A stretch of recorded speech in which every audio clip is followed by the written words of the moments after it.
Bom dia, professora. Bom dia, tudo bem, Hércules? Por favor, professora, se apresente, o seu nome e se apresente, por favor, para nós. Meu nome é Andréa Sanches Fink, eu tenho 54 anos, eu sou dentista, mas eu também trabalho em uma escola aqui em Londrina, tenho o cargo de coordenadora de língua alemã, porque eu morei muitos anos na Alemanha, inclusive trabalhando como dentista lá. Isso é uma curiosidade que eu não sabia, professora. E qual foi o seu primeiro contato com a Umbanda? Eu tive contato com a Umbanda, a nossa família é espírita. Então nós estudamos a doutrina desde sempre e trabalhando em um centro espírita, eu percebia que o meu trabalho lá era o trabalho, nós trabalhamos com energias um pouco diferentes. E eu sempre ouvi dizer, a sua energia é para trabalho de Umbanda. E nesse meio tempo, um dos meus irmãos já trabalhava na Umbanda, em um centro aqui em Londrina, em um terreiro chamado Terreiro do Pai João de Aruanda. Meu irmão trabalhava lá. E ele conversava comigo e dizia, André, o seu trabalho, você vai conseguir desenvolver melhor na Umbanda e não no centro espírita. Então foi a família que te incentivou. Eu fico muito feliz com isso. A família tá sempre nos incentivando para algo bom. Exato. Ou dando esse toque, né, de algo bom. Você tem um caminho bom a seguir. Isso eu acho muito importante. E qual foi a decisão que te levou a ficar na Umbanda? Existe uma diferença entre trabalhar na Umbanda, ser um membro de uma corrente, ou de frequentar a Umbanda na assistência, como aquela pessoa que vai ao culto, que vai à missa, mas não está envolvida em trabalhos da sua igreja. Nesse caso, eu trabalho na Umbanda, então eu faço parte de uma corrente, de um terreiro aqui de Londrina, que é o terreiro do Pai Antônio de Angola. Então eu faço parte dessa corrente. Isso quer dizer que toda segunda-feira nós trabalhamos com atendimento ao público e toda sexta-feira nós temos as giras, os trabalhos que são para nós. Pagamos para trabalhar, nós pagamos mensalidade e somos nós que cuidamos e zelamos pelo nosso terreiro. Bom, eu decidi trabalhar na Umbanda porque eu entendi que lá eu estava sendo útil para a sociedade e esse é o objetivo da Umbanda, é servir. Então as pessoas vão para lá na segunda-feira, pegam uma senha, aguardam a sua vez de poder conversar com alguém, de receber algum tipo de orientação. E isso, para mim, é a prática da caridade. Desafios pelo caminho da Umbanda e a aprendizagem. Como que foi para você esse progresso, esse caminho de vida? Os desafios, como você falou, desafio, o que eu considero um desafio é enfrentar o preconceito. Porque a sociedade não sabe o que é Umbanda, não sabe que é uma religião de caridade, sabe, infelizmente, que é um lugar onde eu posso também tentar fazer o mal para os outros, né? Existem muitas pessoas que procuram certos lugares que prometem curas, seu amor de volta, tirar o chefe do caminho, e eles dão a isso o nome de Umbanda, e Umbanda não tem nada a ver com isso. Umbanda é amor, né? Isso, Umbanda é caridade, e esse pessoal cobra para fazer esse tipo de trabalho, né? E nada que é de graça, nós recebemos os dons de Deus de graça, então nós temos que dar de graça o que de graça nós recebemos. Então um desafio é conscientizar as pessoas de que a Umbanda é uma religião do bem e do amor. Inclusive no hino da Umbanda, a gente canta que Umbanda é paz e amor de um povo cheio de luz. Então esse é um grande desafio. É muito difícil. Em alguns lugares eu evito falar que sou umbandista. Isso é o fim do mundo. Porque eu sei que não vou ter oportunidade de explicar para a pessoa que é Umbanda, e antes que eu tenha essa oportunidade, ela vai me colocar dentro de um quadrado. Preconceito, o preconceito, aquele assunto de sempre, não só com a religião. Com relação ao meu progresso, eu tive que me dobrar, porque em centro espírita, que é a nossa origem, não existem rituais. O centro espírita é estudo. Você assiste palestra, você lê livros e você tem aulas. Na Umbanda, a Umbanda é prática. Então tem vela, tem fita, tem doce, tem ritual, tem hierarquia, nós temos posturas diferentes, tem a saudação, tem as bênçãos, tem os pontos, tem o atabaque, e isso para mim era uma novidade, mas eu estou na Umbanda há mais de 10 anos, então é muito, eu passei por esse processo de falar, meu Deus, mas precisa disso? É assim que a Umbanda trabalha. É um processo. Lá eles utilizam esses elementos e eu estou satisfeita com esses elementos hoje. Você disse sobre hierarquia. como que funciona essa hierarquia dentro da Umbanda? Nós temos, dentro da nossa casa, nós temos o zelador do terreiro, que é o chamado pai de santo. É ele que coordena todos os trabalhos. E ele está subordinado às entidades, que são os espíritos, a entidade espiritual, que é a dona da casa. Então ele obedece àquilo que a entidade fala. Por exemplo, no nosso terreiro não pode ser atendida qualquer mulher, moça, que vá de alcinha, ou sem sutiã, ou com uma roupa muito transparente. Aquilo é um templo sagrado. Você vai se sentar na frente de uma pessoa, então você tem que ter esse respeito. Então, na nossa casa, quando chega uma moça assim, desavisada, nós colocamos um jaleco branco. Então, de onde vem essa orientação? A espiritualidade orienta que nessa casa é assim que se trabalha. O pai de santo passa essa orientação para nós. Nós, abaixo dele, obedecemos. Essa hierarquia. No nosso terreiro também tem um senhor, que é o fundador do terreiro, ele tem 94 anos. Nós chamamos o terreiro, esse vovô, de Tata, então ele é o nosso Tata. E nós beijamos a mão do Tata em respeito a tudo que ele já passou, desbravando a Umbanda em Londrina, e todo o conhecimento, e só de você pegar na mão dele você aprende alguma coisa. Então a gente respeita ele também como uma pessoa muito mais evoluída do que a gente, muito superior. Uma pessoa muito querida. Muito também, querida, né? Muito amada.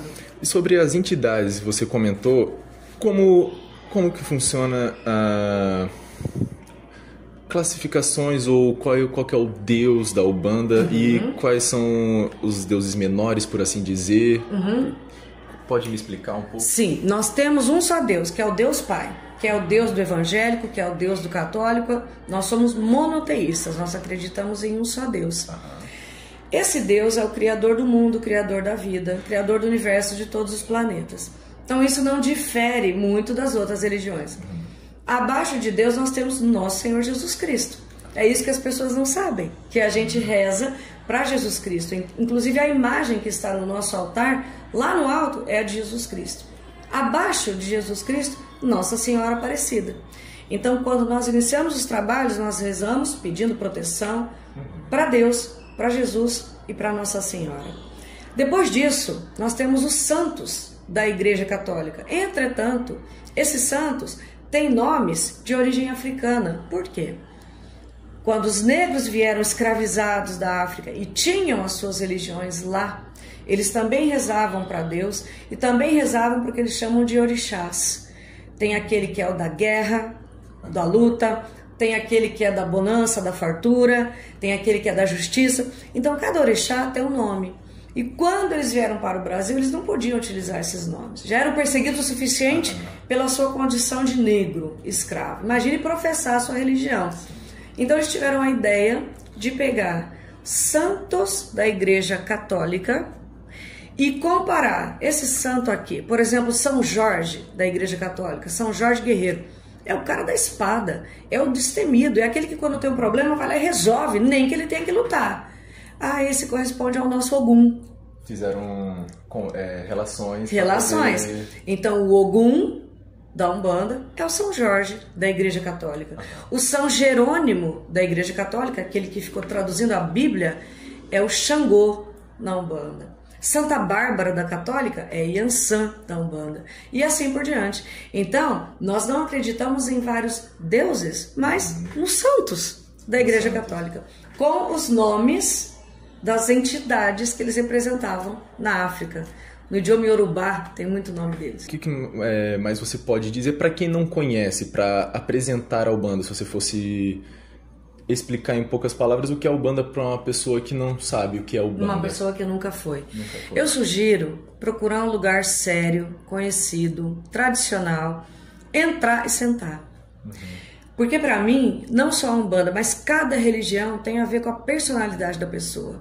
Tem pessoa que frequenta uma igreja evangélica batista, metodista, e é o melhor metodista do mundo. Aquilo transforma a vida dele, porque ele ouve coisas lá que para ele fazem sentido e ele se torna um ser humano melhor. E para mim, a religião tem que fazer de mim um ser humano melhor. Eu conheço inúmeras pessoas que não professam religião e são pessoas maravilhosas. Eu tenho amigos ateus que são pessoas maravilhosas. Então eu necessariamente não preciso de uma religião para viver. A religião me traz consolo. A religião me coloca de volta no caminho. A religião me faz acreditar que tudo é passageiro. A religião me faz acreditar que eu serei feliz e eu sou merecedor de ser feliz. E que tem gente disposta a me ajudar. Especificamente a Umbanda é uma energia. Você senta, você vai ouvir o atabaque, você vai ouvir os pontos, você vai ver os membros da corrente incorporando essas entidades que perdem um pouco do seu tempo para ajudar a gente, tão pequeno e tão limitado, a viver o nosso dia a dia melhor. Não existe milagre, não existe cura milagrosa, não tem nada pirotécnico, não tem nada de extraordinário, não tem nada sobrenatural. Tudo é natural. Por quê? Porque está tudo debaixo da lei da natureza que foi criado por Deus. Uma orientação, né? Essas entidades que vêm nos ajudar. Me explique também um pouco melhor como funciona. As entidades são pessoas, às vezes, parentes nossos, são pessoas que eram conectadas com a Umbanda, talvez até os próprios... os espíritos... como que é que você falou? Os escravos? Não. Você comparou a São Jorge? Um santo. Um santo. Um santo, por exemplo. Um santo pode, por exemplo, participar conosco, né, naquela sessão de Umbanda, ou é mais a questão só dos parentes, ou talvez uma pessoa querendo te passar uma mensagem? Isso não acontece na Umbanda. Um santo, Jesus Cristo, Nossa Senhora, se ele baixasse aqui na Terra, ia explodir. Tamanha energia deles, estão em outro patamar. Então isso não acontece. Dentro da Umbanda, quem é que se comunica conosco? Espíritos que têm permissão para isso. Jamais espíritos de parente. Ninguém vai dar recado pessoal. Ninguém vai dizer o que você deve fazer. Nós temos algumas entidades que têm a permissão do alto para fazer o atendimento. Por exemplo, os pretos velhos. Quem são os pretos velhos? São escravos. São pessoas que, enquanto estiveram aqui no Brasil, às vezes na África também, muitos deles, foram escravos. E o que eles vêm conversar comigo hoje? Esse pessoal tem a paciência de quem teve que esperar, tem a sabedoria de quem teve que se calar, tem a resiliência de quem apanhou pra caramba na vida, sem entender porque estava apanhando. Então, quando os pretos vêm, os pretos e as pretas, existem os médiuns que recebem essas entidades. Então, eles são vovôs e vovós.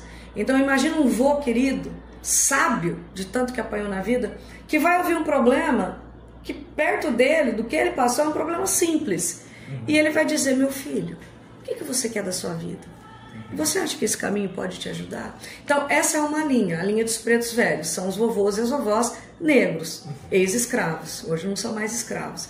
Temos a linha também de baianos, boiadeiros, malandros. São aqueles que trabalhavam nesse norte do Brasil, levando gado de um lugar para o outro.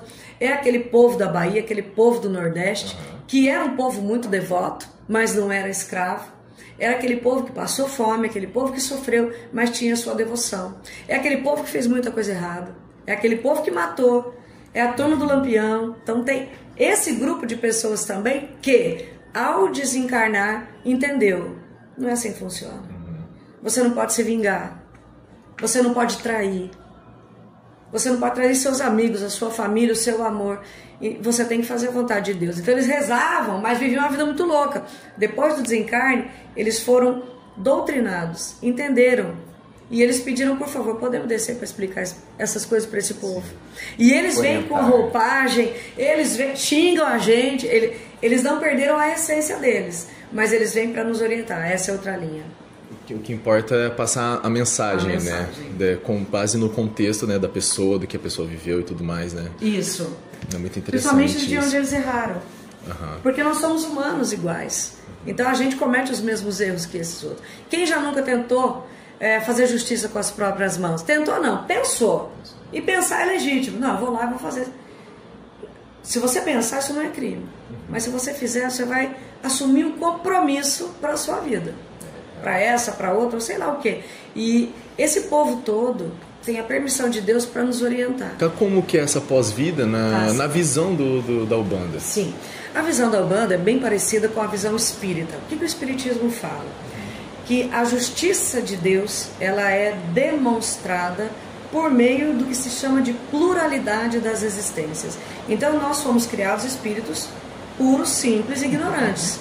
E a cada existência eu aprendo alguma coisa, porque o destino de todos, até daquele criminoso de quem a gente tem nojo, ele também é o Filho de Deus. E ele também vai evoluir e vai chegar a esferas superiores. E essa é a destinação de todo mundo. Então, essa ideia de reencarnação é a ideia que diz, vai lá e vive. Hoje eu estou nesse corpo, com essa família, nessa cidade, nesse contexto, com o conhecimento que eu tenho. A mensagem que você poderia dar, quer dar para quem está assistindo, para as pessoas que conhecem ou não conhecem, a mensagem que você tem dentro da sua vida, experiência da Umbanda, até fora da Umbanda, que mensagem que você quer deixar para nós? Meu Deus, que responsabilidade. Eu dou bastante palestra por aí. O que eu falo é, faça seu serviço direito. Seja um bom ser humano. Existe um princípio no Espiritismo, que é da Umbanda também, que é assim, não fazer para o outro o que eu não quero que façam comigo. Você não quer ser traído? Não traia. Não quer que conte mentira para você? Não minta. Não quer ser machucado? Não quer ser machucado? Não machuque. Se coloque no lugar do outro, respeite o outro e respeite o tempo do outro. Porque às vezes você tem um conhecimento e o outro ainda não. Esse cara aqui não consegue te entender. É você que tem que descer, e isso é difícil, entender. Viva bem, viva feliz, viva corretamente, independentemente de religião. Faça da sua vida um caminho iluminado. Obrigado, professora. Eu que agradeço, continuo à disposição.